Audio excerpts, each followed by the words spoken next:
Hello everyone. तो अब हम डिस्कस करेंगे बॉटनी के क्वेश्चंस। और बॉटनी जो आई है बच्चों वो आई है एनसीईआरटी बेस्ड। तो जिसने एनसीईआरटी बहुत अच्छे से पढ़ी होगी उसकी बॉटनी बहुत आराम से हो गई होगी। स्कोरिंग बॉटनी आई है। So let's see the first question here. पहला क्वेश्चन देखते ही आपको लग जाएगा क्या बढ़िया आई है botany. So the first question is in angiosperms root hairs arise from which one of the following regions of the root. क्या इजी क्वेश्चन है बच्चों कि रूट हेयर्स रूट में कहां से अराइज होते हैं। मतलब बिल्कुल ही बेसिक पूछ लिया इन्होंने। तो चलो इसके लिए फिर भी हम बना लेते हैं पहले तो डायग्राम। डायग्राम में बनाई है रूट। यहां पे आ जाएगा सबसे पहले क्या, रूट कैप। इसके बाद जो रीजन आएगा that will be region of meristematic activity. Meristematic activity मतलब यहां पे जो सेल्स होंगे वो एक्टिवली डिवाइड करेंगे। इसके ऊपर बच्चों कौन सा रीजन आ जाएगा, that is going to be region of elongation. और इसके ऊपर जो रीजन आएगा that will be region of maturation. अब बच्चों रूट हेयर्स कहां से अराइज होते हैं, रूट हेयर्स अराइज होते हैं रीजन ऑफ मैच्यूरेशन से, बेसिकली यहां से। सो हमारा करेक्ट आंसर क्या हो जाएगा, option 4 that is the region of maturation. Right. चलो अब चलते हैं फटाफट से हमारे नेक्स्ट क्वेश्चन पे। तो यहां पे हमें क्वेश्चन दिया है in which one of the following the ovules are not enclosed by an ovary wall and remain exposed। तो बच्चों पहले तो हमें पता होना चाहिए जिम्नोस्पर्म्स एंजियोस्पर्म्स, जो कि आप सबको पता भी है। तो जिम्नोस्पर्म्स में क्या होते हैं बच्चों, सीड होते हैं, ओव्यूल्स भी होते हैं, but they are not enclosed by the ovary. Basically gymnosperms में ओव्यूल्स तो होंगे बट ओवरी के अंदर नहीं होंगे। तो बच्चों इतना प्यारा क्वेश्चन है कि उन्होंने एग्जांपल्स दे दिए हैं यहाँ पे। फ्यूनेरिया किसका एग्जाम्पल है, फ्यूनेरिया एग्जाम्पल है बच्चों ब्रायोफाइट का। तो ये तो नहीं होगा। पाइनस की अगर हम बात करें तो Pinus is an example of gymnosperm, बिल्कुल सही। सो ये है जिम्नोस्पर्म। देन नेक्स्ट देखते हैं यहाँ पे थर्ड दिया है हमें सिलाजिनेला। बच्चों बहुत फेमस एग्जाम्पल किसका, टेरिडोफाइट का। Right. So Selaginella is an example of pteridophyte. Now next दिया है हमें वुल्फिया। वुल्फिया किसका एग्जाम्पल है बच्चों, एंजियोस्पर्म्स का। This is an example of angiosperms. So यहाँ पे हमें जिम्नोस्पर्म बताना है। सो करेक्ट आंसर हो जाएगा यहाँ पे option 2। Right. So now moving towards the next question here. Now बच्चों again NCERT based class 12th simple question. Lac operon में जेड जीन कोड्स फॉर। बच्चों बिल्कुल ही बेसिक है। राइट।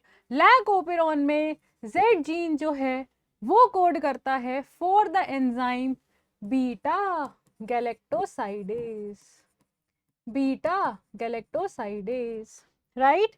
इसे समझने के लिए एक बार लैक ऑपेरॉन बना लेते हैं थोड़ा सा। सो यहां पे आ जाएगा promoter, inhibitory gene, promoter, operator, Z Y A. So बच्चों एक एक करके देख लेते हैं यहाँ पे।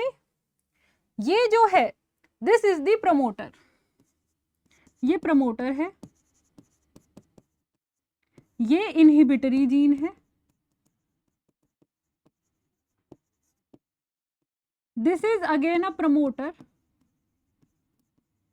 ये क्या है बच्चों, ऑपरेटर। जेड वाई ए तीनों ही एग्जाम्पल है स्ट्रक्चरल जीन के। जेड कोड करता है, अभी बताया है बीटा गैलेक्टोसाइडेज के लिए। वाई कोड करता है for the permease and A code करता है for the transacetylase. So यहां पे करेक्ट आंसर क्या हो जाएगा बच्चों, option 3 which is the beta galactosidase. है ना बड़ा इजी क्वेश्चन। राइट।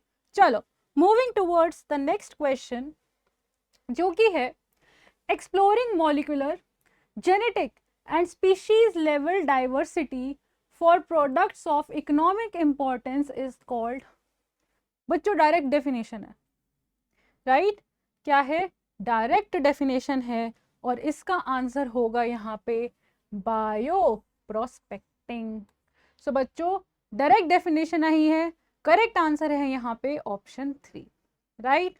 तो अभी तक कुछ डिफिकल्ट लगा नहीं, सब बहुत इजी आया है। Now moving towards the next part. अब बच्चों मैच द फॉलोइंग, चलो मैच द फॉलोइंग देख लेते हैं। यहाँ पे है जेनेटिकली मॉडिफाइड ऑर्गेनिज्म। बच्चों अगर बीटी कॉटन की बात करें तो वो है जेनेटिकली मॉडिफाइड ऑर्गेनिज्म, तो मतलब ए तो मैच कर गया 2 के साथ। Next is thermostable DNA polymerase, जो हाई टेम्परेचर पे भी एंजाइम स्टेबल रहे, तो उसका एग्जाम्पल क्या है, थर्मस एक्वेटिकस। सो बी मैच कर जाएगा किसके साथ बच्चों, थर्ड के साथ। Now TI plasmid, TI plasmid बच्चों एग्रोबैक्टीरियम ट्यूमीफेशंस, तो ये हो गया 1, PBR 322 which is 4th, E. coli, right? So 2, 3, 1, 4 बच्चों यहाँ पे करेक्ट आंसर हो जाएगा option 1, right? So now heading towards the next question. बच्चों फिर से आ गया हमारे पास क्या है यहाँ पे, match the following. Match the following के तो फ्री के नंबर होते हैं। चलो match list 1 with list 2। Now first दिया है हमें प्रोडक्टिविटी। बच्चों प्रोडक्टिविटी क्या है, rate of biomass production. So A match कर जाएगा यहाँ पे थर्ड के साथ। Now next comes is the NPP, और जिसको हम बोलते हैं नेट प्राइमरी प्रोडक्टिविटी। एनपीपी क्या होती है बच्चों, GPP minus R. Now what is GPP, GPP is gross primary productivity minus, minus क्या कर रहे हैं इसमें से हम, respiratory losses, right. So net primary productivity क्या होगा, जीपीपी माइनस रेस्पिरेटरी लॉसेस, तो बी मैच कर जाएगा किसके साथ बच्चों, 1 के साथ। ना ग्रॉस प्राइमरी प्रोडक्टिविटी, बच्चों ग्रॉस प्राइमरी प्रोडक्टिविटी क्या है, rate of production of organic matter during photosynthesis.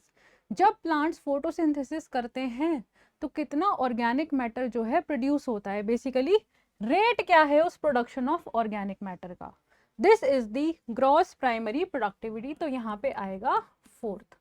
Secondary productivity क्या है, rate of formation of new organic matter by the consumers, so this is 2।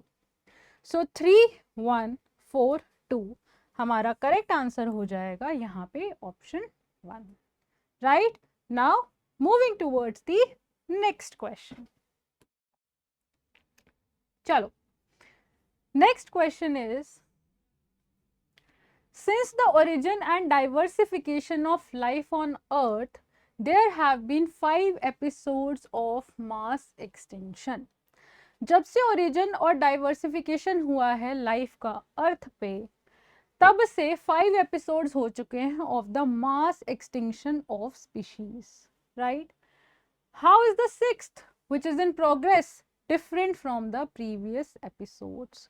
तो बच्चों जो अभी 6th मास एक्सटिंक्शन चल रहा है वो बाकी के 5 एक्सटिंक्शन से डिफरेंट कैसे है ना। तो बच्चों इसका आंसर होगा जो अभी का एक्सटेंशन है वो जो रेट्स है वो 100 to 1000 टाइम्स फास्टर है than in the pre human times. So बच्चों देख रहे हो ह्यूमंस की वजह से जो एक्सटेंशन है वो 100 to 1000 टाइम्स बढ़ गया है, राइट। तो अभी क्या चल रहा है, अभी चल रहा है 6th episode of mass extinction, right. So यहाँ पे बच्चों करेक्ट आंसर होगा ऑप्शन 3। आई होप सबने अभी तक के आंसर्स सही किए होंगे एग्जाम में, मैच कर लो और फटाफट से टिक भी कर लो and I am hoping that you already have done a good and a great paper, right? चलो आगे बढ़ते हैं. Now next question is alpha helix is found in which level of protein structure? बच्चों ये तो बायो में भी पढ़ा है, ये तो केमिस्ट्री में भी पढ़ा है. मैम केमिस्ट्री में कहाँ पे पढ़ा है? केमिस्ट्री में पढ़ा है क्लास 12 के बायोमोलिक्यूल्स में, राइट? सो एक बार समझ लेते हैं. जब हम प्रोटीन स्ट्रक्चर की बात करते हैं तो वहाँ पे प्राइमरी स्ट्रक्चर होता है, सेकेंडरी होता है, टर्शरी होता है, क्वार्टनरी भी होता है, राइट? तो जब हम बात करते हैं प्राइमरी की, प्राइमरी में क्या होता है? There is formation of peptide bond. Peptide bond की फॉर्मेशन होती है और एक लंबी चेन बन जाती है. कैसे बनेगी लंबी चेन? अमीनो एसिड ज्वाइन हो जाएंगे कुछ इस तरीके से,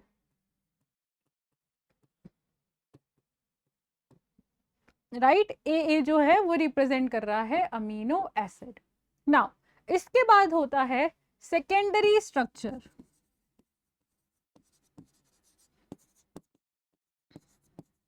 बेटा सेकेंडरी स्ट्रक्चर में ये जो हमारी पॉलीपेप्टाइड बनी है ये या तो अल्फा हेलिक्स की शेप लेगी या फिर बीटा प्लेटेड, राइट? तो I hope you got your answer कि अल्फा हेलिक्स जो है वो फॉर्म होगा in the secondary structure of protein structure, right? So यहाँ पे करेक्ट आंसर क्या होगा? Secondary structure. That is the option 1, right? Easy था. चलो फटाफट से पढ़ते हैं हम. तो बच्चों let's see this question. So our question is the main function of bulliform cells in grasses is. So बच्चों grasses में present होते हैं specialized cells जिनको हम बोलते हैं bulliform cells. Now इनका function क्या है? जब water की quantity बहुत ज़्यादा है तो क्या होगा? पानी सेल के अंदर चला जाएगा. अब जब पानी सेल के अंदर चला गया तो सेल क्या हो जाएगी? टर्जिड. जब सेल टर्जिड हो गई तो क्या होगा? जो लीफ का सरफेस है वो हो जाएगा बच्चों एक्सपोज. लीफ सरफेस जो है वो हो जाएगा एक्सपोज, राइट? जिसकी वजह से वाटर लॉस हो जाएगा. अब नेक्स्ट कंडीशन क्या है कि पानी की है कमी. मतलब अगर कंडीशन है वाटर स्ट्रेस तो क्या होगा? जो सेल है वो बन जाएगा फ्लैसिड या हो जाएगा फ्लैसिड, जिसकी वजह से जो लीफ है दैट विल कर्ल, फोल्ड हो जाएगी, राइट? तो वाटर लॉस प्रिवेंट हो जाएगा. नाउ ऑप्शन देख लेते हैं. The main function of bulliform cell in grasses is to minimise water loss during water stress.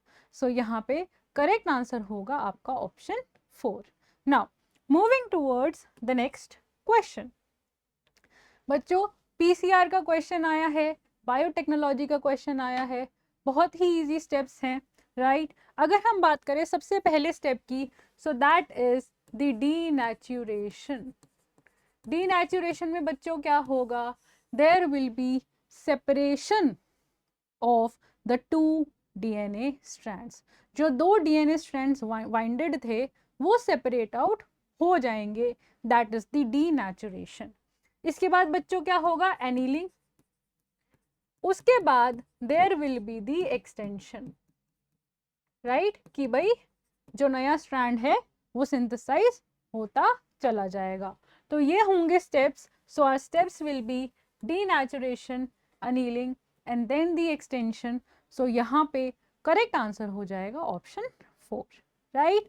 चलो मूविंग टूवर्ड्स. सो बच्चों अब देखते हैं next question. So next question है मैच द फॉलोइंग. वो भी कौन से चैप्टर का? सेल साइकिल का. बच्चों बहुत इजी क्वेश्चन है, हमें सिर्फ G1, S, G2 या M फेज के बारे में बात करनी है. सो बच्चों G1 फेज में क्या होता है? सेल मेटाबॉलिकली एक्टिव रहता है, साइज में ग्रो करता है, right? But DNA replication G1 phase में नहीं होता. So cell is metabolically active and continuously grows, but does not replicates its DNA. So A जो है that will match with the 2. Now बच्चों S phase, S phase क्या है? Synthesis phase. S phase में क्या होगा या synthesis phase में क्या होगा? There will be the replication of DNA. DNA जो है वो replicate करेगा. So यहाँ पे दिया है synthesis of DNA occur and the amount of DNA per cell doubles. बच्चों ये बिल्कुल करेक्ट है. बच्चों यहाँ पे कंफ्यूज होते हैं. मैंने बनाया ये बच्चों एक क्रोमोसोम है. मैंने बनाया ये भी क्या है? एक क्रोमोसोम है, पर ये रेप्लिकेटेड है. यहाँ पे एक क्रोमोसोम के 2 सिस्टर क्रोमैटिड है, यहाँ पे खाली एक ही क्रोमैटिड है. राइट? तो डिफरेंस ये है. तो ये रेप्लिकेटेड है. So B matches with the third. Now G2 phase की बात करें अगर हम, तो G2 फेज में क्या होता है बच्चों? प्रोटीन सिंथेसाइज होते हैं और सेल ग्रोथ भी चलती रहती है. So this matches with the fourth. Now M phase जहाँ पे एक्चुअल सेल डिवीजन होती है. M फेज बच्चों डिवाइडेड होता है कैरियोकाइनेसिस में एंड साइटोकाइनेसिस में. राइट? सो 2 3 4 1. सो यहाँ पे बच्चों हमारा करेक्ट आंसर हो जाएगा ऑप्शन 4. मैच करते रहो अपने answers. Right? Now moving to the next question. तो बच्चों ये मल्टी स्टेटमेंट टाइप है, हमें एक स्टेटमेंट को रीड करना होगा. Let's see which of the following statements are correct. हमें यहाँ पे करेक्ट स्टेटमेंट बतानी है. First is the Amazon rain forest being cut and cleared for the cultivation of soya beans is an example of habitat loss. बच्चों ये correct statement है. जो Amazon rain forest है, राइट, वहाँ के पेड़ काट दिए गए थे. क्यों?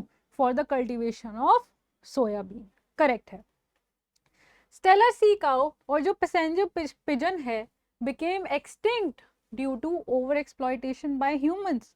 ये भी करेक्ट है. डायरेक्ट एग्जाम्पल आए हुए हैं. Nile perch introduced into Lake Victoria in East Africa helped in population growth of cichlid fish in the lake. नहीं बच्चों, ये क्या हो गया? इनकरेक्ट हो गया, क्योंकि पॉपुलेशन ग्रोथ बड़ी नहीं थी या पॉपुलेशन की ग्रोथ नहीं हुई थी, वो तो एक्सटिंक्ट हो गए थे. Right? Next is water hyacinth is an invasive species. ये बच्चों बिल्कुल करेक्ट है. Next is when a species become extinct the plant and animal species associated with it are not affected. बच्चों ये इनकरेक्ट है. जब कोई एक स्पीशीज एक्सटिंक्ट होती है तो उससे एसोसिएटेड प्लांट या एनिमल स्पीशीज भी एक्सटिंक्ट हो जाती है, या फिर हम कह सकते हैं कि अफेक्ट हो जाती है. राइट? तो यहाँ पे दे दिया उन्होंने नॉट, जिसकी वजह से ये इनकरेक्ट हो गया. हमें करेक्ट स्टेटमेंट्स बतानी है.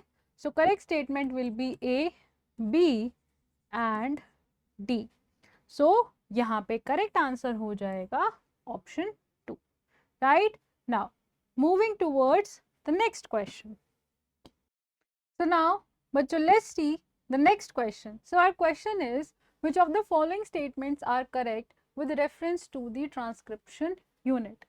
So bachcho transcription unit is DNA is defined primarily by 3 regions: promoter, structural gene and terminator. बिल्कुल सही बात है. अगर हम transcription unit यहाँ पे draw करें, so this is the promoter, this is the terminator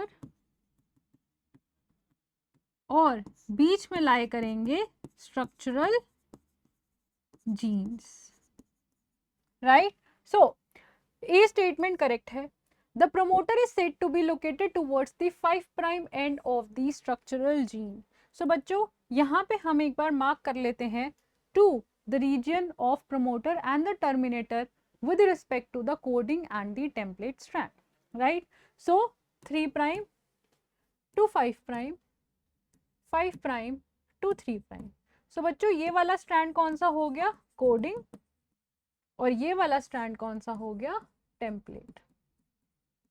Now the promoter is said to be located towards 5' end of the structural gene. बिल्कुल सही बात है. 5' end of the structural gene के promoter present है। Promoter is a DNA sequence that provides binding site for RNA polymerase, ये भी correct है। RNA polymerase आके बाइंड करेगा प्रमोटर पे। Promoter defines the template and the coding strand. So बच्चों हमेशा हमें ये याद रखना है कि जो प्रमोटर है वो लोकेटेड होता है at the 5' end of the coding strand. So क्या प्रमोटर डिफाइन करता है टेम्पलेट एंड कोडिंग स्ट्रैंड को, ये भी करेक्ट है। The terminator is located towards the 3' and of the coding strand and it defines the end of the process of transcription. बच्चों ये भी करेक्ट है, जो टर्मिनेटर है वो 3' एंड पे प्रेजेंट है कोडिंग स्ट्रैंड के, और वही डिफाइन करता है कि अब ट्रांसक्रिप्शन जो है वो एंड होनी है। तो यहाँ पे सारी ही स्टेटमेंट्स करेक्ट हैं। सो करेक्ट आंसर हो जाएगा यहाँ पे option 4, right. Moving towards the next question.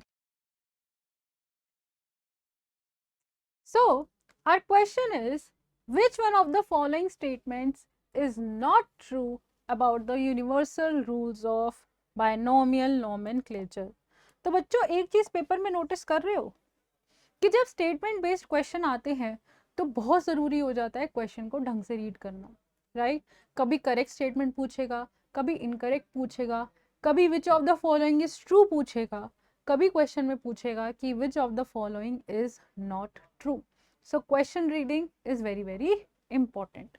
Now biological names are generally in Latin. बच्चों बिल्कुल सही बात है, दोनों ही वर्ड्स जो बायोलॉजिकल नेम में होते हैं जब हम उन्हें हैंड रिटन करते हैं तो they are separately underlined and printed in italics, तो ये भी करेक्ट है।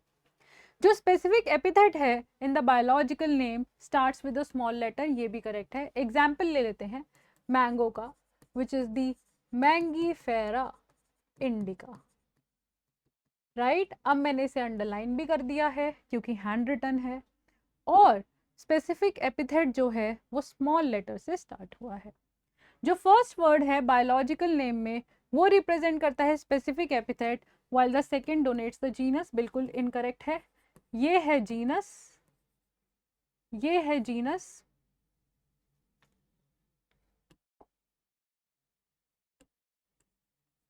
ये है बच्चों जीनस, और ये है स्पेसिफिक एपिथेट।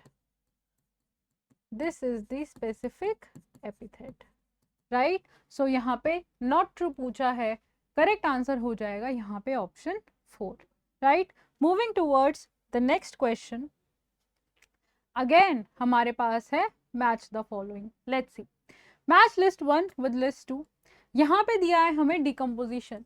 सो बच्चों सिंपल इजी मीनिंग, डिकम्पोजिशन का मीनिंग क्या होता है कि breaking down of complex organic matter into inorganic substances. So A जो है वो मैच कर जाएगा थर्ड के साथ। Now second is the detritus. Detritus क्या होता है बच्चों? Dead remain of plants and animals, right. So dead remains of plants and animals including fecal matter is going to be the detritus. Next comes is the mineralization. Mineralization क्या है? Release of inorganic nutrient by the activity of microbes in the soil. So C match कर जाएगा यहाँ पे 2 के साथ। और humification क्या है? Humification means accumulation of dark amorphous layer और colloidal substance. सो डी मैच कर जाएगा 1 के साथ। सो 3 4 2 1। सो यहाँ पे करेक्ट आंसर हो जाएगा ऑप्शन 2, राइट। इजी था question. Moving towards the next question. चलो बहुत इजी क्वेश्चन है बच्चों, राइट। बेसिक क्वेश्चन एनसीईआरटी से आया हुआ, right. So which one of the following is the site for active rRNA synthesis? Ribosomal RNA means rRNA. So it is the nucleolus, right? It is the nucleolus. Centrosome नहीं होगा बच्चों, chromatin भी नहीं, यहाँ पे करेक्ट आंसर हो जाएगा nucleolus. Kinetochores क्या होता है? आई अग्री, पेपर हो गया है, तुम सब कुछ पढ़ के ही बैठे हो, राइट। बट ऐसे ही बीइंग अ टीचर बता दो फिर काइनेटोकोर क्या होता है, राइट। काइनेटोकोर, अगर मैंने बनाया ये क्रोमोसोम, इसके बीच में है सेंट्रोमियर, इसके बीच में है बच्चों सेंट्रोमियर,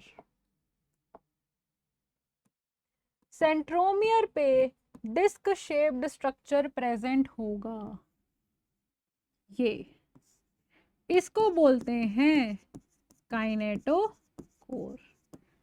कहोगे मैम ये तो हमें आता है ना, अब क्या पढ़ाना ये, चलो कोई बात नहीं।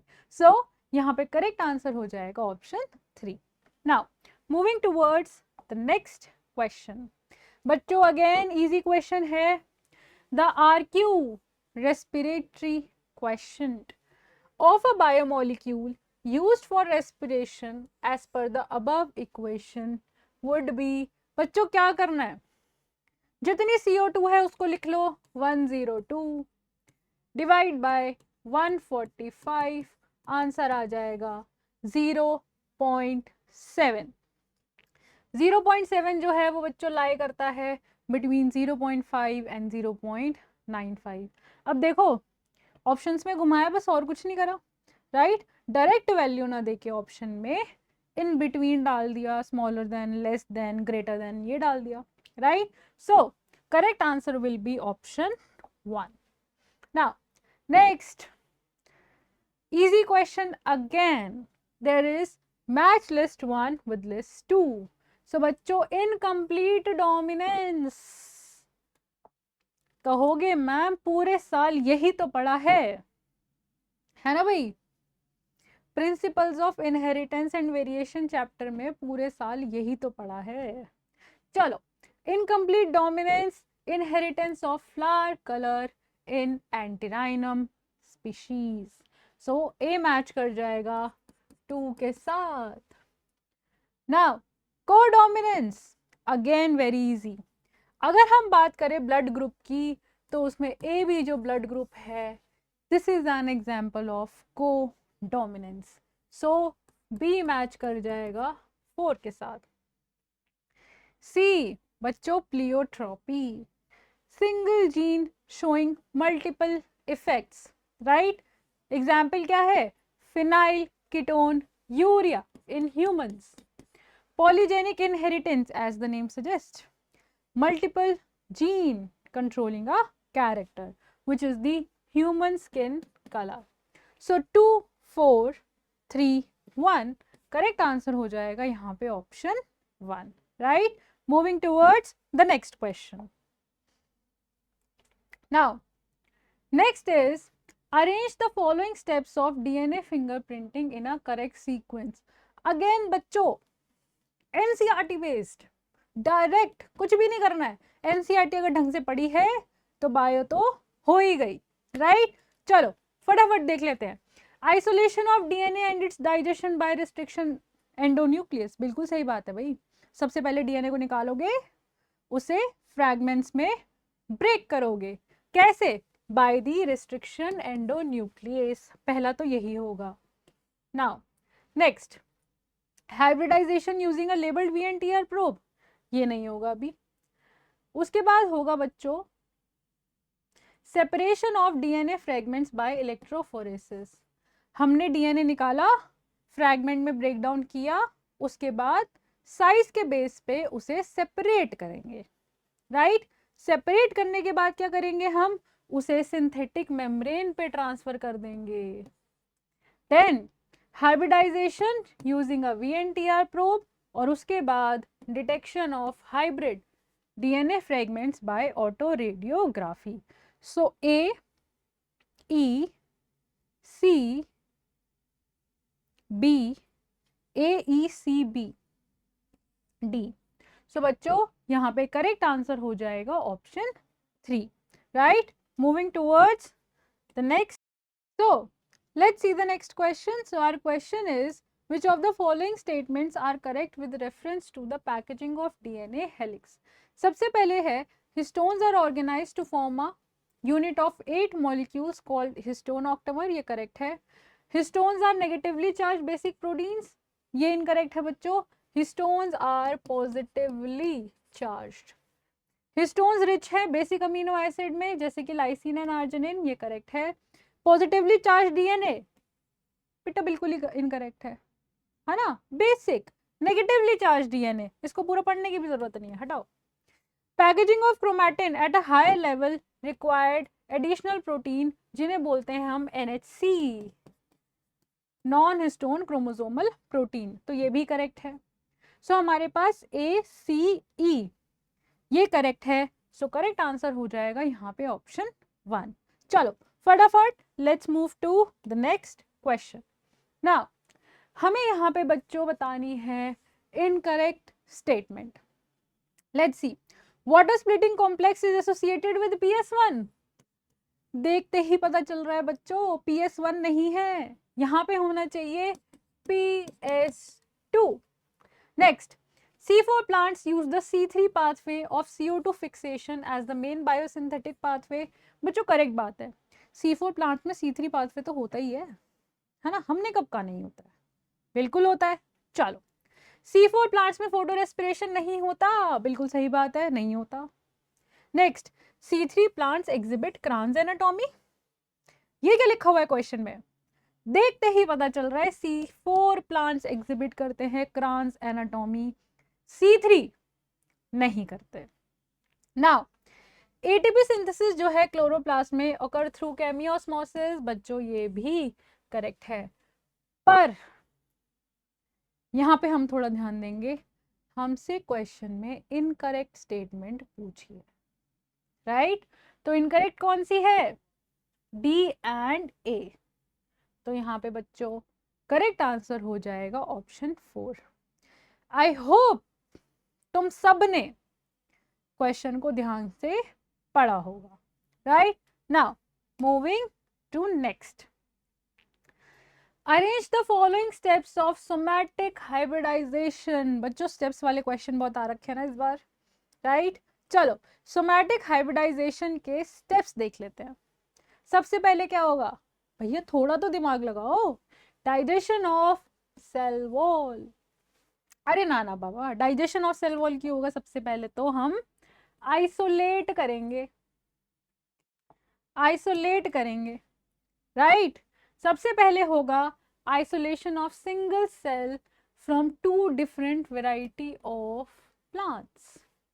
उसके बाद क्या होगा बच्चों, उसके बाद होगा digestion of cell wall, then होगा isolation of naked protoplast, then क्या करा देंगे, फ्यूजन करा देंगे प्रोटोप्लास्ट का, और उसके बाद नया हाइब्रिड प्लांट जो है वो ग्रो करा देंगे। सो इजी, सबसे पहले होगा DABCE,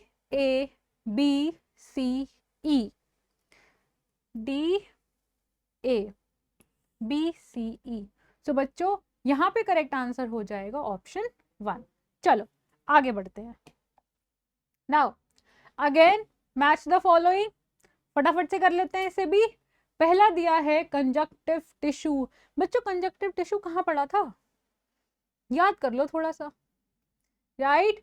tissue which is present between xylem and phloem, वो टिश्यू जो जाइलम और फ्लोएम के बीच में प्रेजेंट है, मतलब ए मैच कर गया थर्ड के साथ।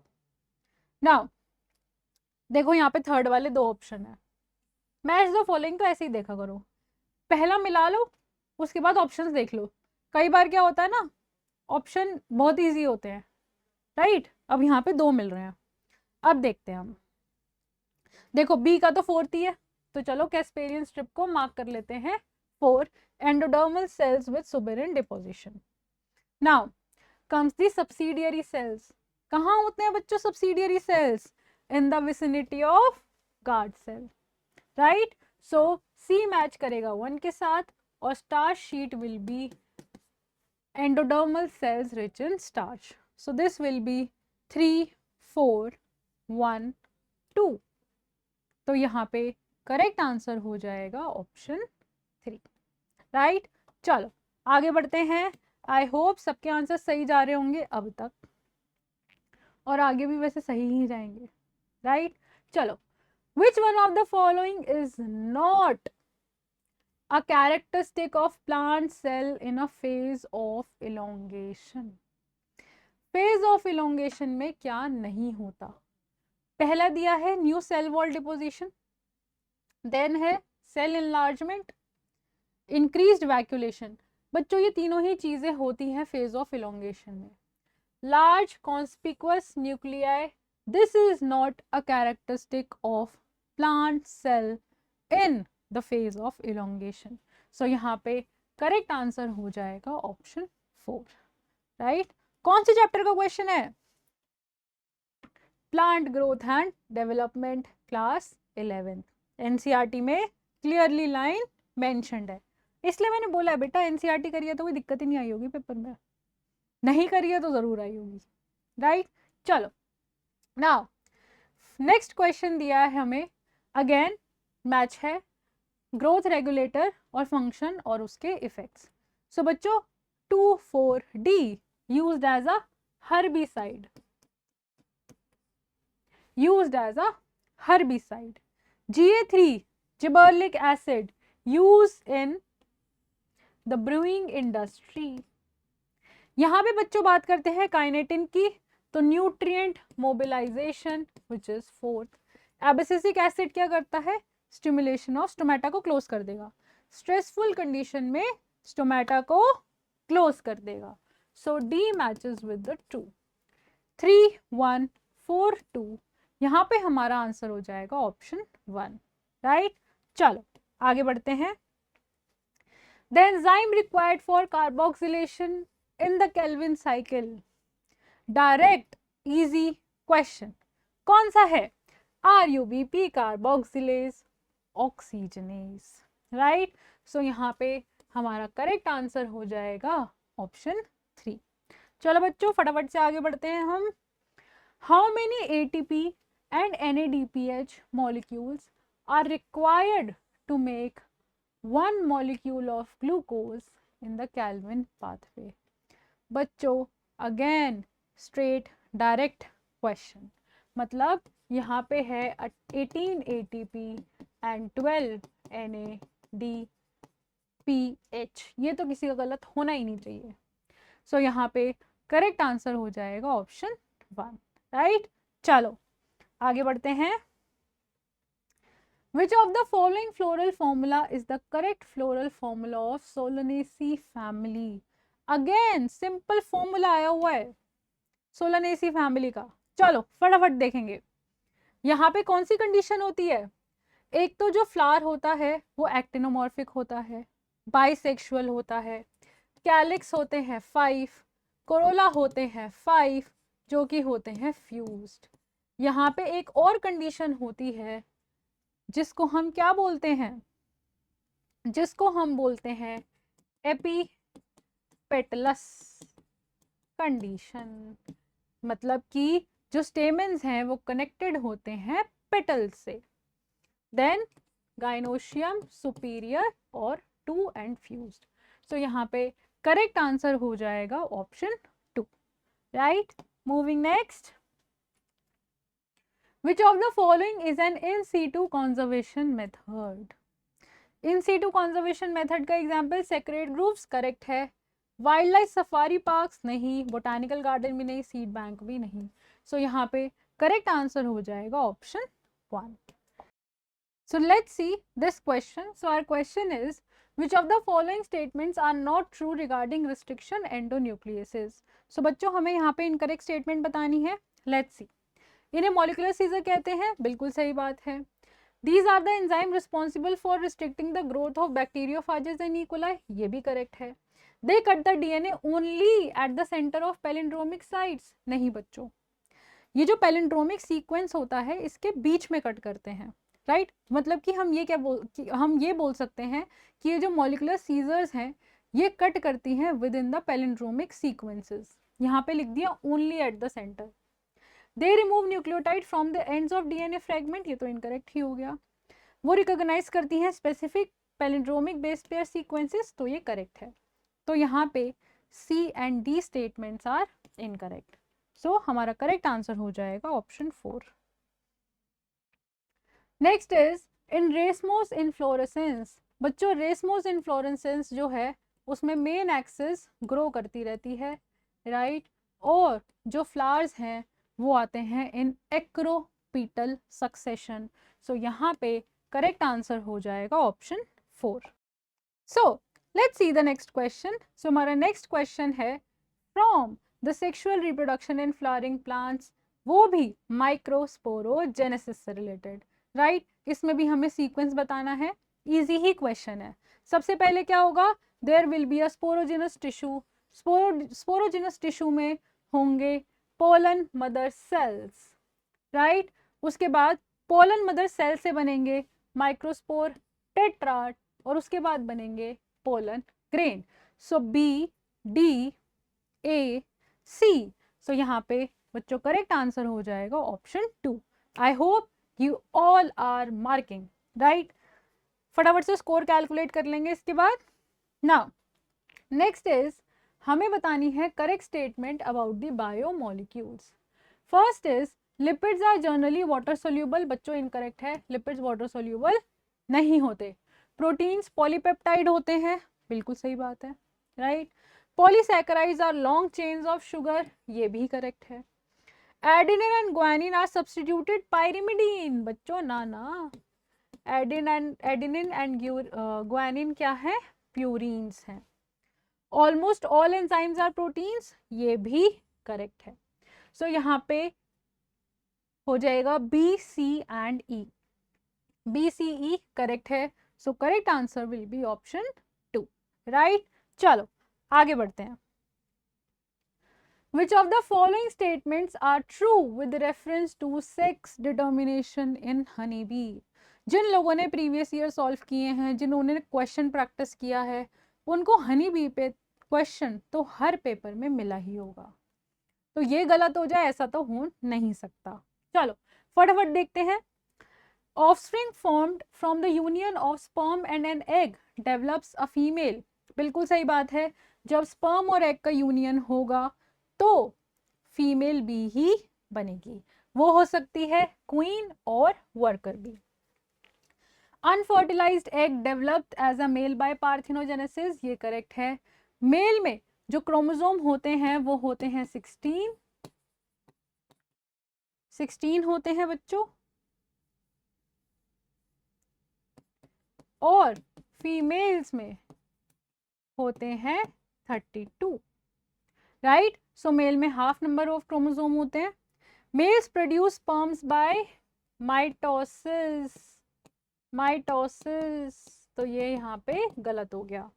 हनी बीज में हैप्लोडिप्लॉइड सेक्स डिटर्मिनेशन होता है, बिल्कुल करेक्ट है। ट्रू बतानी है ए बी सी एंड ई। सो बच्चों यहाँ पे करेक्ट आंसर हो जाएगा ऑप्शन 1, राइट। चलो आगे बढ़ते हैं। Heterophyllous development in response to environment is an example of which of the following phenomena. बहुत इजी क्वेश्चन है बच्चों, आंसर हो जाएगा option 4 which is the plasticity. चलो आगे बढ़ते हैं। Next is which of the following statements are correct regarding amino acid. They are substituted methanes, बच्चों करेक्ट है। क्या सीरीन एक एरोमेटिक अमीनो एसिड है? बिल्कुल नहीं, सीरीन एरोमेटिक अमीनो एसिड नहीं है, राइट। वैलीन क्या न्यूट्रल अमीनो एसिड है? ये करेक्ट है। लाइसीन क्या एसिडिक है? ना बाबा ना, लाइसीन एसिडिक नहीं है। याद हो मॉलिक्यूलर बेसिस ऑफ इनहेरिटेंस में पढ़ा था, हिस्टोन्स जो हैं वो रिच होते हैं in the basic amino acid, कौन कौन से? Lysine and arginine, right. So lysine acidic amino acid नहीं है, तो यहाँ पे करेक्ट स्टेटमेंट हो जाएगी A and C. So correct answer will be option 3। चलो आगे बढ़ते हैं। The evil quartet of biodiversity loss includes which of the following. बच्चों कितना इजी क्वेश्चन है, कुछ पूछा ही नहीं उन्होंने डिटेल में, राइट। कौन कौन से आएंगे? Habitat loss and fragmentation, right, over exploitation, alien species invasion और को एक्सटिंक्शन। सो यहाँ पे करेक्ट आंसर हो जाएगा ऑप्शन 3। चलो फिर से आ गया हमारे पास, match the following. Let's see. First दिया है हमें ग्लाइकोलिसिस, बहुत इजी है। ग्लाइकोलिसिस कहाँ होता है? साइटोप्लाज्म में। So A matches with the third.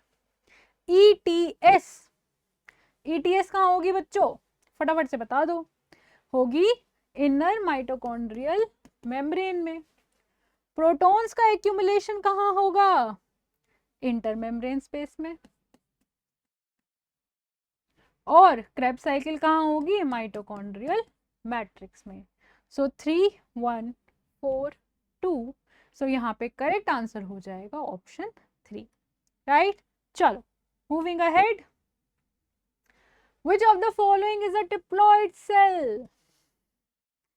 हमें तो बहुत अच्छे से पता है कि there is polar nuclei which is n plus n, इसके साथ फ्यूज करता है male gamete which is again n, तो बनता है 3n जिसको हम बोलते हैं PEN, प्राइमरी एंडोस्पर्म न्यूक्लियस, और उसी से बनता है प्राइमरी एंडोस्पर्म सेल। सो ट्रिप्लॉइड कंडीशन है प्राइमरी एंडोस्पर्म सेल की। So the correct answer here is option 4। चलो बच्चों आगे बढ़ते हैं। कितना ही इजी क्वेश्चन है।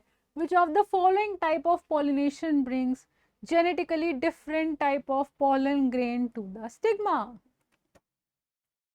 So that is going to be option 2, which is the xenogamy. Xenogamy में क्या होता है? Genetically different type of pollen जो है वो प्लांट के ऊपर आके लैंड करते हैं, to be more precise stigma पे आके लैंड करते हैं, राइट। चलो आगे बढ़ते हैं। एग्जाम्पल है बच्चों मॉर्फोलॉजी का, राइट। मार्जिनल किस में होती है? सबको पता है मार्जिनल पी में होती है। अब जरा ऑप्शन देख लो, एक ही तो ऑप्शन है तो यही आंसर होगा। एक्साइल किस में होगी? लेमन में। पेराइटल किस में होगी?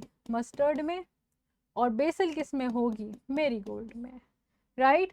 सो correct answer will be here option 1। चलो आगे बढ़ते हैं। Main criteria used for 5 kingdom classification proposed by R.H. Whittaker included. बच्चों सेल स्ट्रक्चर इंक्लूडेड था, बॉडी ऑर्गेनाइजेशन इंक्लूडेड था, रिप्रोडक्शन भी इंक्लूडेड था, और फाइलोजेनेटिक रिलेशनशिप भी इंक्लूडेड था। फ्लैजेला प्रेजेंट है या absent? This wasn't included. So यहाँ पे हो जाएगा A, B, D and E। So correct answer will be option 3।